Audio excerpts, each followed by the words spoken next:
vous arrive maintenant de mettre de l'argent dans les films, d'engager votre propre responsabilité. Vous ne vous contentez pas simplement d'être une grande vedette de cinéma, vous avez décidé de faire de la production. Alors, qu'est-ce qui vous a poussé dans cette voie?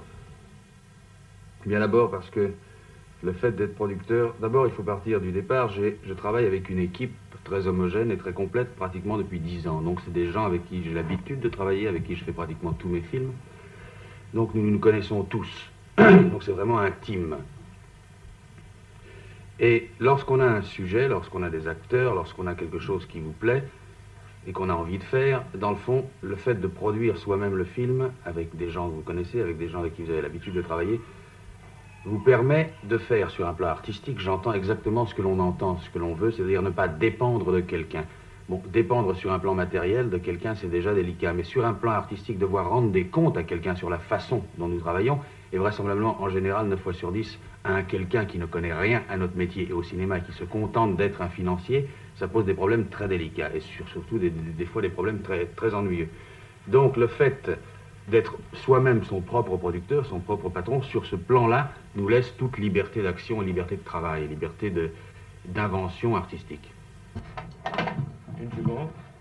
Zoals hij voor ons zat, in zijn kantoor te Parijs, wil zakenman Delon zich opvallend rustiger voordoen dan de man Delon, de acteur Delon.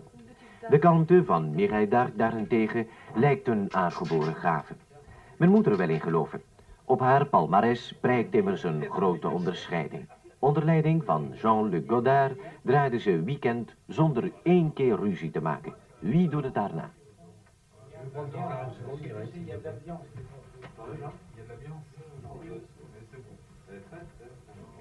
Je sais pas, t'es dans ces zones-là. C'est toi que je reconnais. Un peu moins à droite peut-être, non? C'est ça, là? Ouais, c'est ça, oui. Un peu moins à droite, un peu moins comme ça. In de hotelkamer te Brugge houden actrices zich gewillig ter beschikking van de technici. De belichting wordt op haar snoetje geregeld. Meestal laten sterren zich vervangen voor dit onaangename werk. Het hoofd een beetje zus, een beetje zo. Ze laten zich allemaal welgevallen. Zouden stille waters diepe gronden hebben?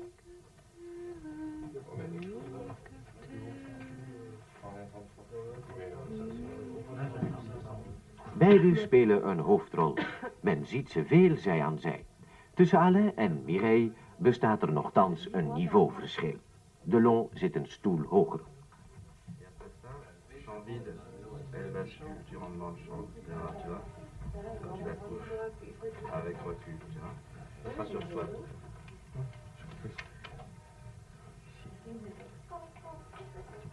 Moi j'aime bien que ça se termine sur quelque chose d'assez... Vous aviez déjà tenté cette expérience avec un film qui s'appelait L'Insoumis. Oui. Est-ce que c'était le premier pas, si vous voulez? C'était le premier pas en tant que producteur et ça a été une expérience néfaste pour la bonne raison que malheureusement le film a été interdit, et interdit dans le monde entier. Il est sorti, disons, une semaine à Paris, puis il a été censuré pour des raisons de scénario. Et donc c'était une expérience pour moi très néfaste et qui m'a coûté très cher, pas seulement sur un plan matériel mais sur un plan moral. Ça m'a beaucoup touché, D'ailleurs, j'ai mis 4 ans avant de pouvoir refaire un autre film en tant que producteur. Est-ce que vous avez fait votre maison de production uniquement pour faire des films d'Alain Delon? Non, justement pas, et ça je suis ravi que vous me posiez cette question, je tiens à le préciser. C'est-à-dire que si vous voulez, une maison de production, c'est un peu une construction que vous commencez. Donc vous avez besoin dans toute construction d'une première pierre, c'est un édifice que vous construisez. Il est un fait certain, c'est qu'au début, pour construire cet édifice, j'ai besoin d'un apport personnel, et mon apport, ça a été Alain Delon, acteur. C'est-à-dire que j'ai fait ce premier film en amenant Alain Delon, acteur. Bien, mais une fois que cette maison, que cette pierre va être posée, j'ai l'intention de continuer, j'ai l'intention de produire des films sans Alain Delon. Et ça, c'est mon plus cher désir, mon plus vif désir, de faire des films avec, prenons Belmondo par exemple, Gabin ou Jacques Brel, avec des acteurs, sans moi, uniquement Alain Delon, producteur. Répétition, Bernard. Oui, oui. On se reprend à la pierre. Ça tournait? Geen zorg, Alain. We verklappen niet altijd alles. Zedig hebben we de woorden weggesneden die gij hebt uitgesproken terwijl onze camera ongezien draaide. Beelden spreken immers zoveel beter en zoveel duidelijker taal.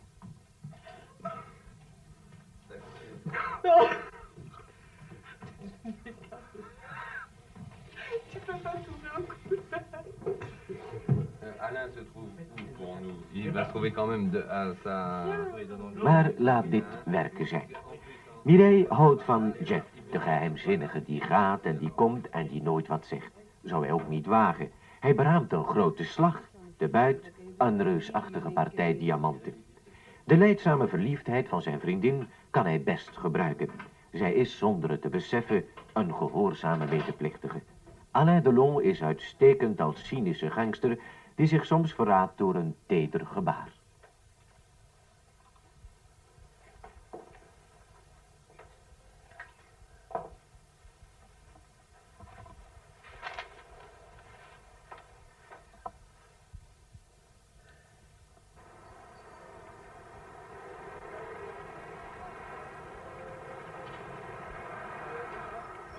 U heeft goed gezien, dit is Antwerpen. Een groot deel van de film speelt in België, meer bepaald in de diamantmetropool. Jeff heeft de buit op zak. Hij weet dat hij achtervolgd wordt. Indien Mireille niet op de afspraak is, dan wordt hij geklist. Een algemeen schema volstaat om deze sequenties te draaien. Geen ander decor dan de straat. Geen ander licht dan het daglicht. De enige figuranten zijn de toevallige voorbijgangers. Later vinden die het misschien wel prettig of helemaal niet, wanneer ze zich op het filmscherm herkennen aan de zijde van een beroemd gangster. Met zijn eerste film als producer waagt Alain Delon zich dus aan cinéma vérité. Een relatieve waarheid weliswaar, maar die dan toch niet naar de studio zal ruiken. Zijn vlucht naar de vrijheid wordt gevolgd door talrijke camera's. Zo kan ze doorgaan zonder onderbreking. De beelden uit verschillende gezichtshoeken worden in de montage samengevoegd tot één aaneensluitend geheel. Gered. De wagen. Mireille d'Arc heeft woord gehouden. Ze is op de afspraak. Zij zal hem naar de vrijheid rijden. Het rendezvous tussen de naïeve geliefde en de gangster die haar misbruikt, doen we nog 2 keer over.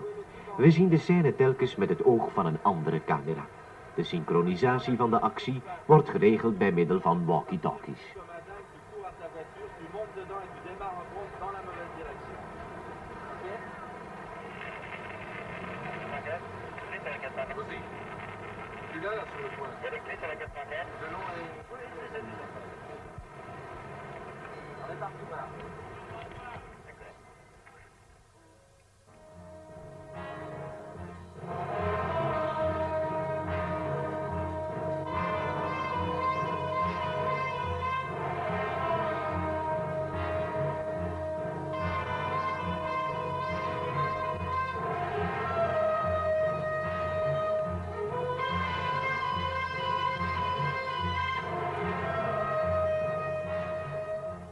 Alain Delon als producer speelt nu met zijn eigen geld. Dat verandert een mens. De jongen is een man geworden. Dat hij kort geleden vals beschuldigd werd in een moordzaak, heeft hem ook wat geleerd over de waarde van de roem.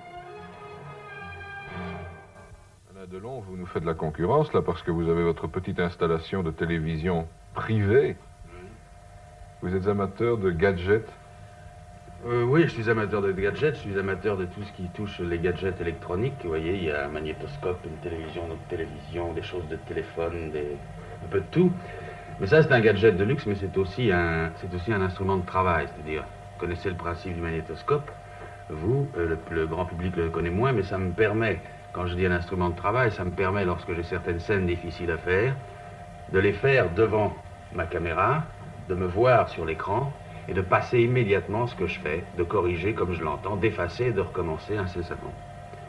Donc ça, c'est très important pour une scène spécialement difficile ou quelque chose qu'on veut voir. Parce que vous savez, quand vous tournez au cinéma, vous ne voyez que le lendemain ce que vous faites. J'allais précisément vous demander, est-ce qu'il vous arrive de transporter cette petite caméra, que nous allons d'ailleurs arrêter parce qu'elle fait un petit peu de bruit.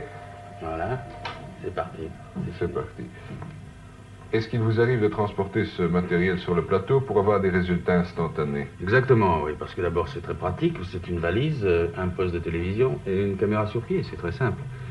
Alors vous le branchez n'importe où sur un plateau et en même temps que dans le même angle de prise de vue que la caméra, vous filmez la scène et vous la voyez immédiatement.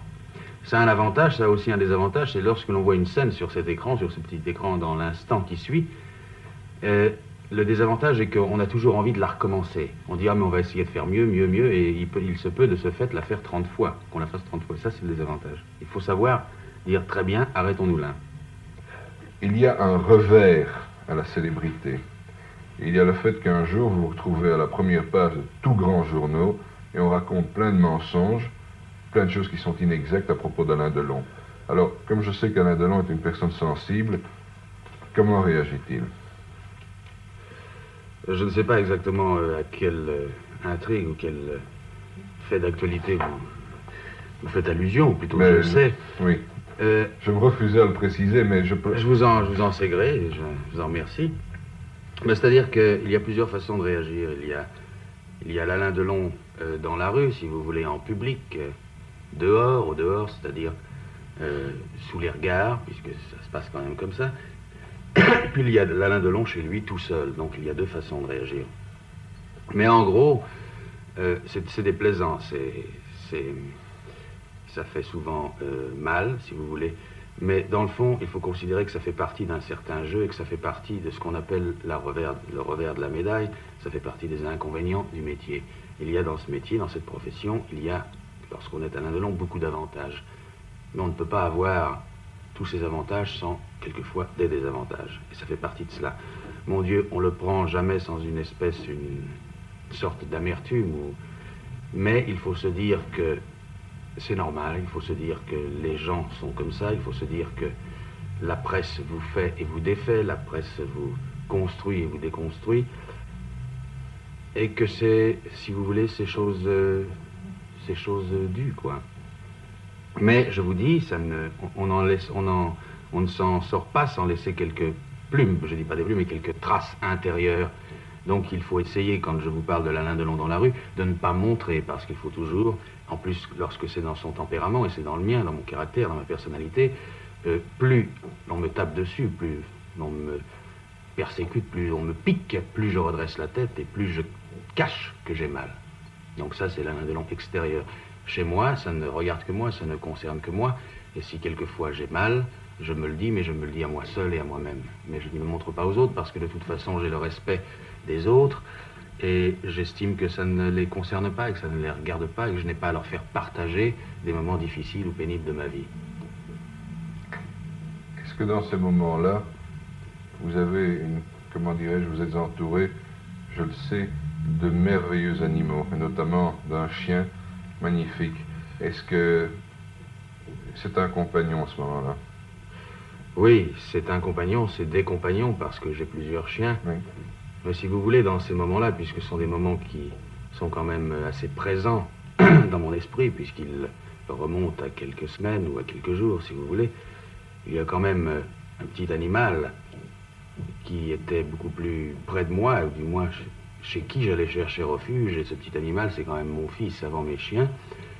Et dans le fond, c'est un peu pour lui, à cause de lui, et par lui, que j'ai trouvé la force, si je puis dire, de sortir la tête haute et d'affronter, que ce soit et le public, et la presse, et le reste, et les autres, pour lui simplement, en le regardant, en pensant que finalement, tout ça ne devait pas l'atteindre, ne devait pas le concerner, ne devait pas le toucher, et que ma raison justement de me battre et ma raison de m'en sortir, c'était lui. Ça c'est une chose. Et en dehors de lui, évidemment, comme je n'aime pas spécialement les gens, enfin quand je dis les gens, en groupe, la foule, j'aime les gens un par un, en particulier, il faut les prendre séparément, mais dès qu'il y a mouvement de foule, j'ai peur, ça m'effraie, je n'aime pas ça, ils deviennent méchants, ils deviennent vindicatifs, hargneux, tout ce qu'on veut, même dangereux. Alors à ce moment-là, évidemment, c'est avec peut-être mes chiens, comme vous le dites, que je trouve une certaine sérénité, un certain calme, une certaine tranquillité. Parce qu'effectivement, peut-être parce qu'ils ont tout ce que les hommes ont, sauf la parole, puisqu'ils ont l'intelligence, c'est ça, je suis placé pour le savoir. Et il y a surtout une chose la chose la prédominante chez eux, surtout, c'est la fidélité. Bon, et ça, on le sait, on ne s'y trompe pas, et ils ne vous trompent jamais. Donc, c'est pour moi un réconfort moral important, énorme.